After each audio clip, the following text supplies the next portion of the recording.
Magandang araw! April Marcas po, ang inyong pretty ate sa Edtech Unit. Alam ba ninyo na may webinar o online training session ng Edtech Unit tuwing Sabado? Ang araw na ito ay nakalaan para sa ating mga mahal na kaguruan upang turuan sila ng mga bagong kaalaman at kakayahan sa paggamit ng makabagong software at applications para sa pinaka-epektibong paraan at lubos mapaghusay ang kanilang paraan ng pagtuturo. This is also a refresher session for our beloved teachers to enhance their skills in technology. Every Saturday, we will conduct webinar sessions for teachers about the use, advantages, and relevance of different blended learning software applications. Ang webinar seryeng ito ay magsisimula ng alas 9 ng umaga hanggang alas 12 ng tanghali para sa morning session. Magsisimula naman ng alauna at magtatapos ng alas 4 ng hapon ang afternoon session. You can watch us in our DepEd Educational Unit Facebook page, Educational Technology Unit YouTube channel, DepEd tayo and DepEd Philippines. Kita-kits tayo tuwing Sabado!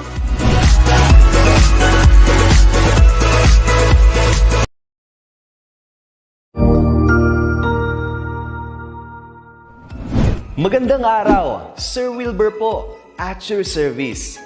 Narito ang ETUlay upang gabayan ka sa inyong pag-aaral upang lubos na maunawaan ang iba't ibang paksa o subject. Ang ETUlay ay isang free online tutorial class na pinangungunahan ng ICT's Educational Technology Unit sa pamumuno ni Undersecretary Elaine Del B. Pascua. Ang programang ito ay hindi lamang para sa mga bata, kundi ito rin ay magsisilbing gabay sa mga magulang at mga guro kung paano nila ituturo o gagabayan sa bawat asignatura ang kanilang mga anak o mga estudyante. Sa kasalukuyan, ang self-learning module mula sa rehiyon ng Calabarzon at kilala sa tawag na Pivot ang ginagamit sa ating ETUlay online class. Kaya ano pang hinihintay ninyo? Ihanda na ang inyong mga ballpen o lapis, papel o kwaderno at samahan kaming itulay ang pagkatuto para sa bawat batang Pilipino. Sama-sama tayong magtutulungan para malampasan ang mga hamon sa panahong ito. Halina't matuto kasama ang inyong online tutor sa oras na ito.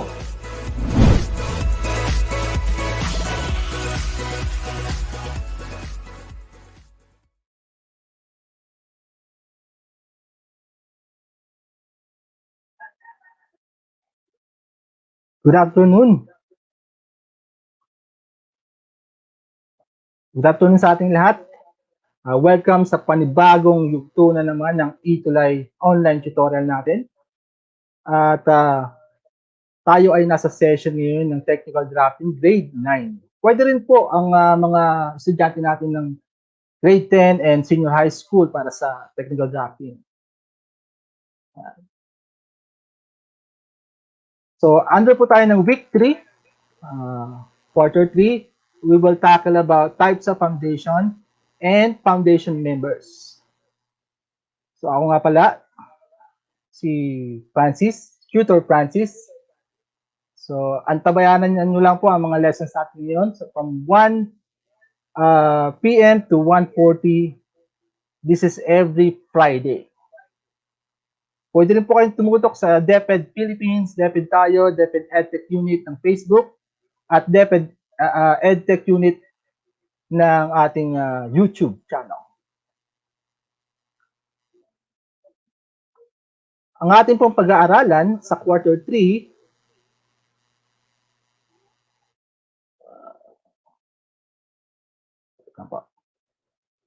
under po ng Quarter 3, ang ating pag-aaralan, we are expected to, after this session, identify the different types of members and of foundation.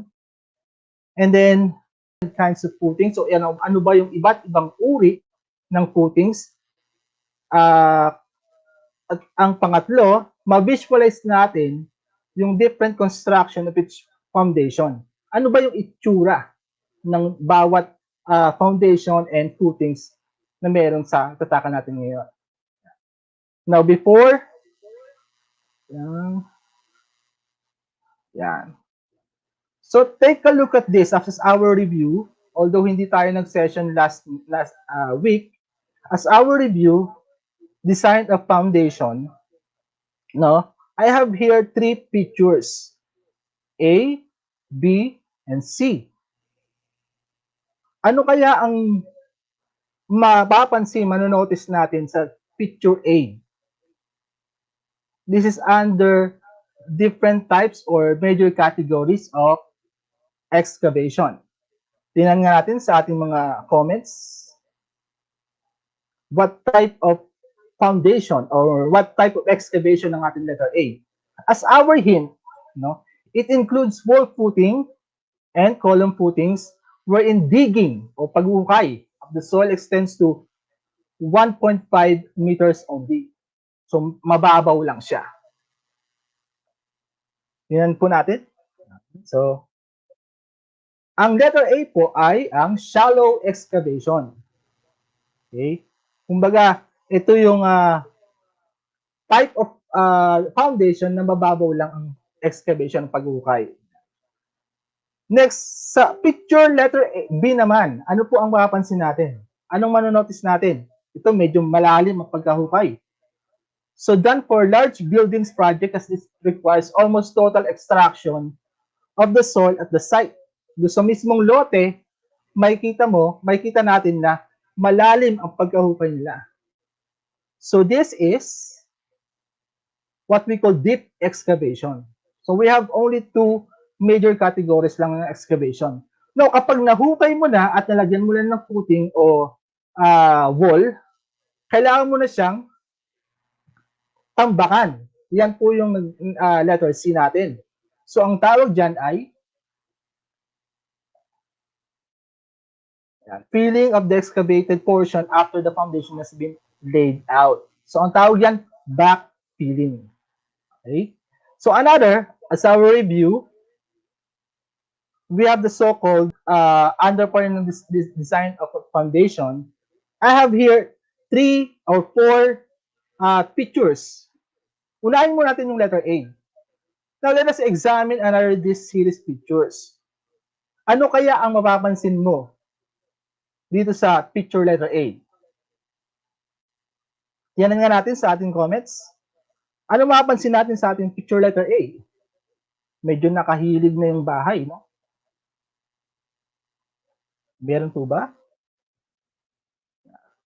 So, mapapansin nyo dito, ang letter A, B, yan, at ang letter C, and also letter D pictures natin, ay may kinalaman sa foundation ng ating bahay o ng building. Wherein kapag hindi maayos ang pundasyon, magkakaroon ng failure regarding sa foundation. Maapektuhan yung buong structure ng bahay. Okay? So, yun yung pinag-aralan last week or mga tinakal last week. Now, as a summary, no, so the capacity of a soil fails to support the load applied to the ground. Ang tawag po dyan ay soil bearing capacity failure, wherein yung lupa, tinetest muna yan.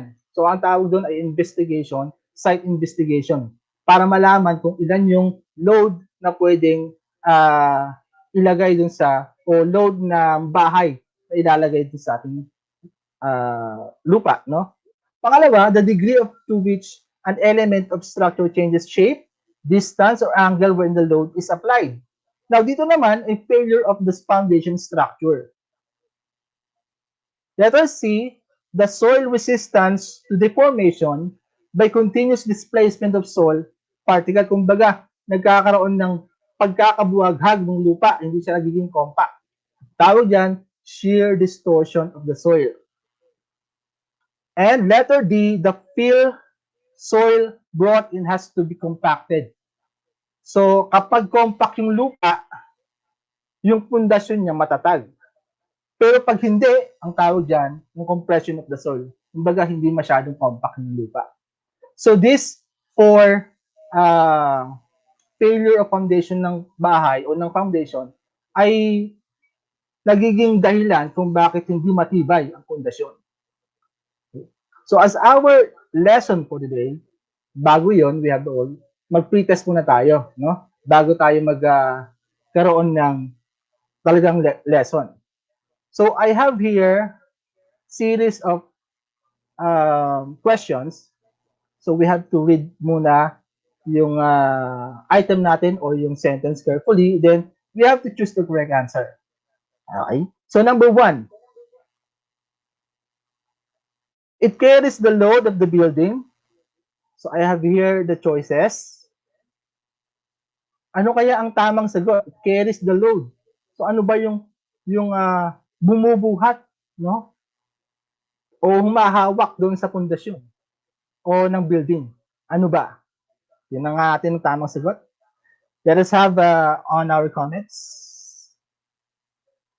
Okay, kay Mark Angelo Ramirez. Yun, pangit daw yung pundasyon. Yes, tama. Carl John Ashley Villanueva. Nga ng hindi natin alam kung saan siya, no?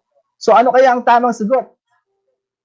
Yes, it's foundation, no? Pangalawa, number 2, it directly distributes the weight of a building. Is it A, floor, B, footing, C, foundation, or D, soil? Ano kaya ang tamang sagot? Nasa number 2 na po tayo ha. Giselle, sabi niya letter B. Mark Angelo Ramirez, letter B rin. Let us see your answer kung tama. Yes, correct, footing. Very good. Number 3.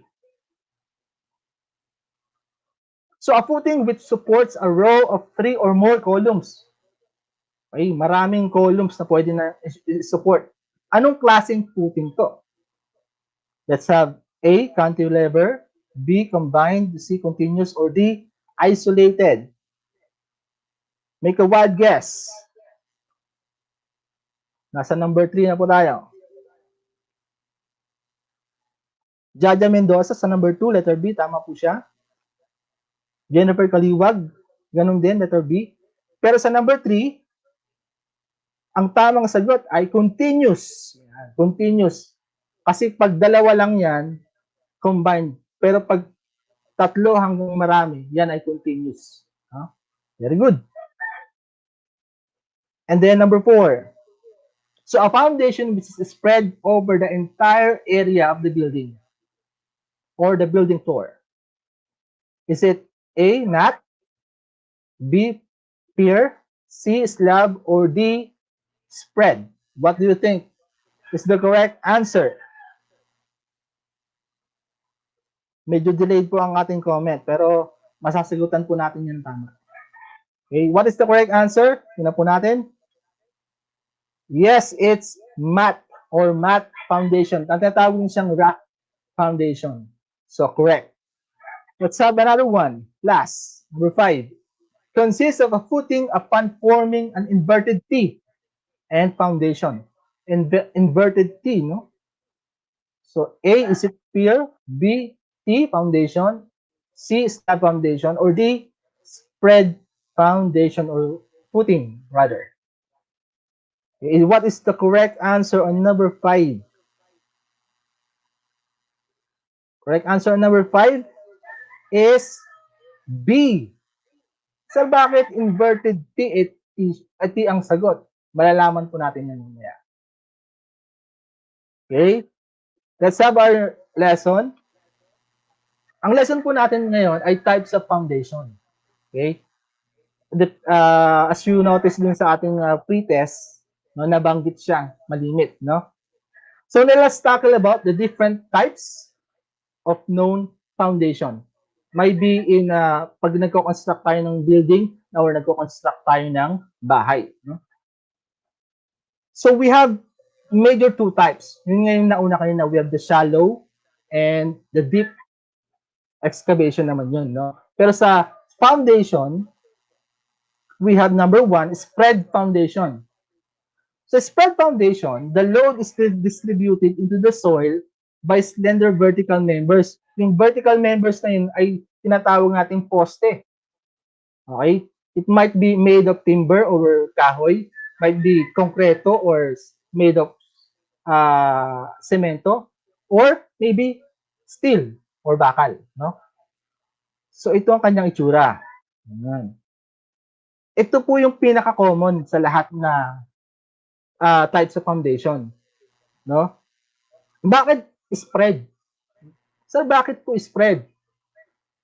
Tinawag siyang spread foundation is because yung construction niya is in an open excavation. Kasi under siya ng shallow foundation o shallow excavation, no? So kaya siya tinawag na spread. So binubuhusan lang niya yung poste, tapos sa ilalim nun may mga bakal na naka-form. Para yun ang tatatag o maging matatag yung pundasyon, no? Next, we have number 2 is the Pear Foundation. So, Pear Foundation, concrete piers o konkretong pier, ito konkretong pundasyon carried down to the soil, inadequate bearing power until a satisfactory foundation bed is reached. Kumbaga, instead of maghuhukay ka, mag-excavate ka ng lupa, yung iba ginagawa, dinidrill. Okay? Kumbaga, pinupok yan pababa yung cylindrical na poste. Okay? O na pile. Okay? So basically, it is series of vertical piles. Yan. O cylindrical column.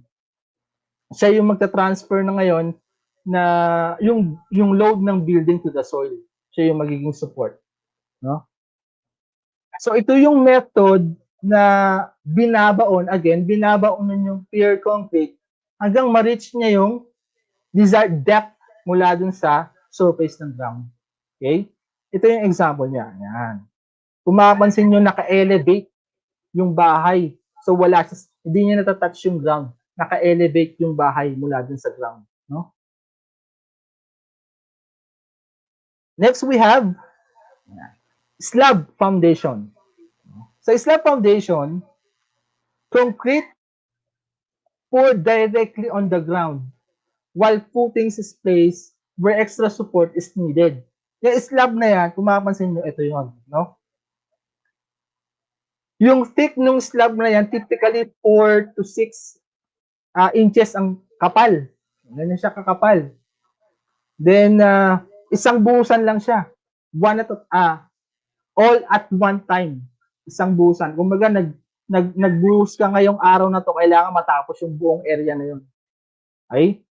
So, isa lang sa disadvantage ng slab foundation yung plumbing system. Kasi binabaon siya sa ilalim. Kung nakapaglatag ka na ng slab mo sa ibabaw at nasa ilalim yung inyong plumbing system at magkaroon ng sira, magre-repair ka, ang tendency, magbabakbakin mo yung slab na yun, yung concrete na yun. No? That's the disadvantage of slab foundation. Another, we have number 4, the T foundation. Ayan. So it is placed a concrete wall or a concrete block wall forming an inverted T. So inverted T, nakabaliktad na T. Okay? This is popular na structure sa mga may basement. Yan. Sir, saan po ginagamit itong T-shaped foundation na to? O T foundation. Ginagamit siya sa mga malalimig na lugar. Yan. Popular siya sa mga ganitong mga weather na malamig na mga lugar, no? Kaya, at the same time, basement yung structure niya. Kasi sa ilalim ng lupa, sa ibabaw niya malamig, sa ilalim, medyo malilimit mo yung temperature. Yan. And lastly, under ng types of foundation, we have the mat foundation. Mamaya, sasagutan natin kung may natatandaan kayo, summary natin itong mga types na to. No? So this assembles a mat in that the foundation is spread over the entire area of the building floor. So meaning, itong mat foundation, suitable solution for low-bearing capacity soil. Diba, sabi ko nga kanina na yung soil ay tinetest muna, no, bago siya tayuan ng bahay. Kasi ang pinaka-importante sa bahay, hindi naman yung wall, hindi naman yung bubong, no, kundi yung pundasyon. Yan yung mag-hold kasi nung bigat ng bahay natin, no? Kaya, sa mga low-bearing capacity to soil, ito ang suitable, yung mat foundation. No? Katulad din siya ng slab, no? Kaso nga lang, ilalatag mo lahat ng bakal bago mo siya buhusan, kasama yung pundasyon. Okay? So let's have a summary of our discussion, yung types of foundation. Can you identify yung 5 types of foundation? On number 1, anong foundation ulit ito? On our chat box. Can you type in your answer? Ano yung unang diniscuss natin na types of foundation? Na kung ang sagot mo ay spread foundation, you are correct. Tama. Next, number 2. Anong foundation ulit ito? Anong type of foundation to? Okay. So, tingnan po natin ang sagot. Pear Foundation. Correct. Pangatlo. Yan. So, merong ang footing and then maglalatag ka. Sabay buhos, no? Tama si Jaja Mendoza. So, sa number 1 is spread foundation. Okay? Ano yung number 3? Yan yung slab foundation. Very good. Number 4.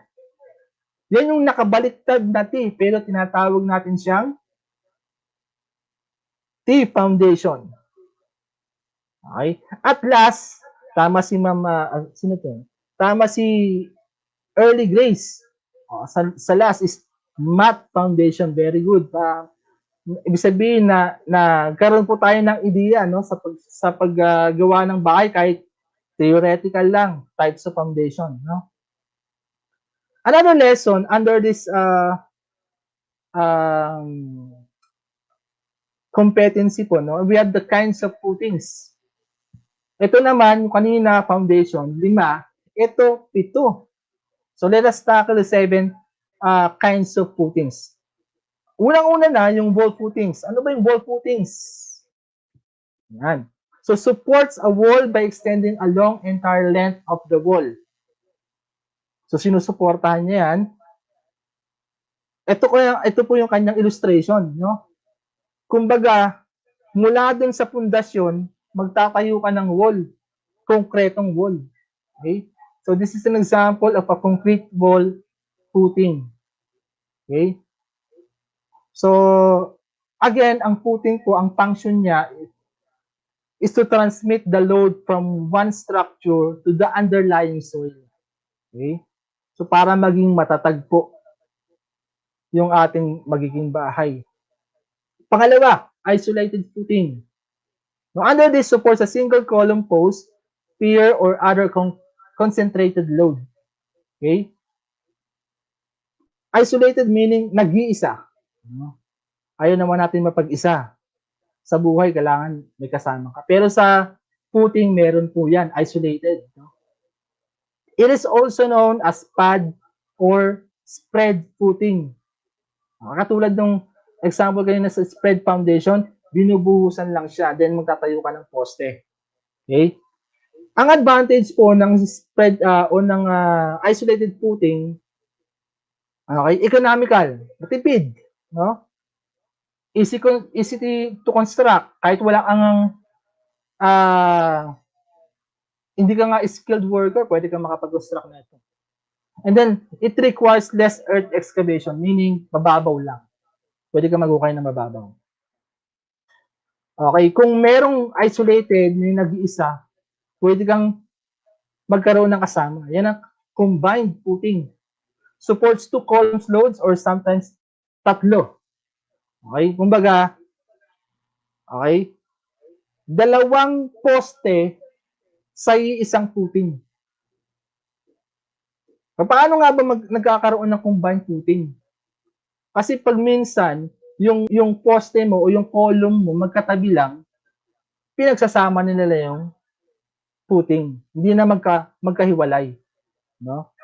So, pinagsasama nila yung footing.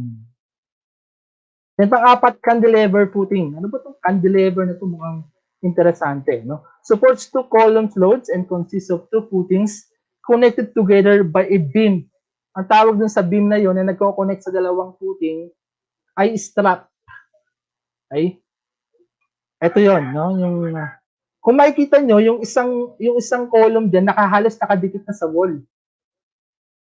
Tapos yung isa hindi. Paano yon? Bakit ganon? Sir, ang illustration niya. So, ang cantilever footing is used to connect eccentrically loaded column footing na close doon sa wall.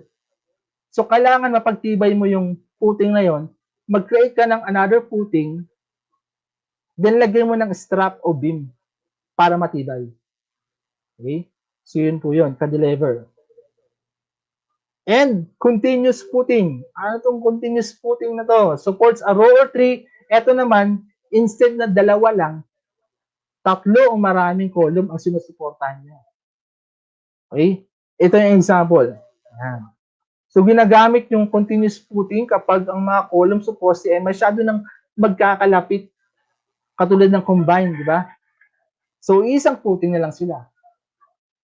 Very familiar yan kapag gumagawa ka ng bakod. No? Tapos may mga nakatayong mga poste. Parang in-extend mo lang yung combined footing. No? Pang-anim, ito yung rough or mat footing. Kanina meron yung sa foundation. Ganon din yan dito sa footing. No? Extend under the entire building area and supports all the walls and columns load from the building. So meron siyang advantages, no? Yan na po natin yung structure niya. Yan. So it is necessary to provide mat footing in case overlapping. Okay? Kapag yung mga columns natin ay masyado na magkakalapit, i-mat footing mo na yan. No? They are also provided where load-bearing capacity in the soil is very low. Diba? Sabi kanina sa mat footing, mat foundation, kapag ginagamit na yung mat foundation kapag yung soil mo very low, yung bearing capacity. Okay? We have also the trapezoid. This will be the last. No? Bakit trapezoid? Trapezoid hindi siya pantay na di ba? Na square, di ba? So ito yung hindi masyadong ina-apply. Kasi very complicated. Kumbaga, magkakaroon ka ng computation diyan. May formula kasi. Okay, yan yung kanyang illustration. Bakit nga ba trapezoid? Kapag titingnan mo siya sa top view, trapezoid yung kanyang itsura, no? So which used to carry two columns unequal loads. Yung bigat ng bahay mo hindi pantay, no? Kailangan mo magkaroon ng trapezoid footing. So kaya yan yung kalimitang ginagamit, no? Kapag unequal, hindi pantay yung bigat. So let's have a summary. No? Number 1, ano ulit ito? Sa number 1, on our chat box, ano po ang tawag sa ganitong mga footing? Isang diretso. Kung ang sagot mo ay wall footing, you are correct. Very good. Pangalawa, anong tawag mo dyan sa footing na yan? Nag-iisa. Kapag ikay nag-iisa, ang tawag dyan, isolated footing. Very good. No? We have also number 3, hindi ka na mag-iisa. May katabi ka na. May kasama ka. Yan ang combined footing. Very good. Okay? Another would be, ang tawag dito ay, of course, cantilever footing. Kapag yung footing mo malapit na sa pader. Okay? Ito naman, hindi ka nag-iisa, may kasama kayo sa combined. Ito, marami kayo. Okay? Maraming poste. Yan ang continuous footing. Ay, may mas sumasagot. Sabi ni Eliza, combined footing. No? Sa number 3. Very good. Jaja Mendoza, number 4, cantilever. Very good. Maraming salamat sa mga sumasagot. Oh, nag-advance. Sa number 6, anong tawag dito? Yan ang sinasabi nating rough or mat footing. And the last but not the least, yung hindi pantay, yung bigat, yung pinag-usapan, yan ang trapezoid footing. Very good. Maraming salamat sa mga nag-comment. So as our activity, no, mag-identify lang tayo ng picture. Okay? So, identify natin yung illustration kasi may mga illustration kanina, di ba? So, i-analyze lang natin yon. Then, we have to type in or write down the correct name of that footing. Tingnan po natin na. Number 1. Anong footing to? Nasa activity na tayo. We have 2 words. Yung unang word niya ay 3. 4, 6, 7 ang pangalawang word. Kung ang sagot mo ay not footing, you are correct. Very good. Number 2. Ito naman.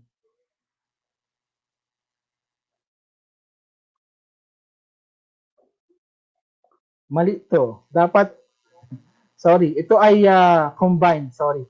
This is combined. Okay? Number 3, nagkabaligtad. Number 3 should be trapezoid. Correct? Tama? Okay. Mali ako. Sorry. And number 4, this is, kung ang sagot mo ay continuous, very good. And last but not the least, okay, madaling hulaan. Yan, very good po. Sabi ni Alenaj, or Janela pala siya pag binaligtad. Okay, combined footing. Number 5 would be wall. Correct, very good. Maraming salamat po sa mga nag-comment. Okay. Next time ulit, next Friday, para sa ating ETUlay online tutorial. Samahan nyo kaming muli, no, sa technical drafting at marami po ang matututunan dito. Okay? Ako po ulit si Tutor Francis, ang inyong ETUlay sa technical drafting grade 9.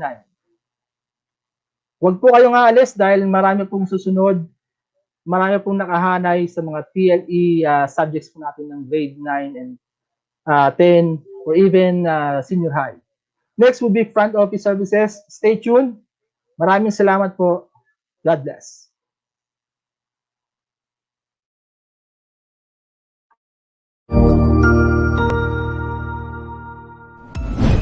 Sigurado ako na marami ka na namang natutuhan sa ating ETUlay tutorial session ngayong araw.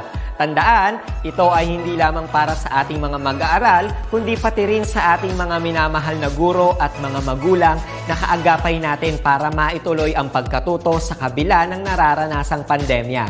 Patuloy ding sumubaybay sa DepEd TV para sa mga araling ginawang video episodes. Mapapanood ito mula Lunes hanggang Sabado, alas 7 ng umaga hanggang alas 7 ng gabi sa inyong mga telebisyon.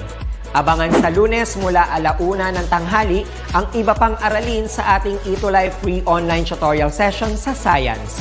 I-like and subscribe at manatiling nakasubaybay sa ating ETUlay tutorial session sa DepEd Edtech Unit FB page at Educational Technology Unit channel sa YouTube at sa DepEd Tayo at DepEd Philippines social media accounts.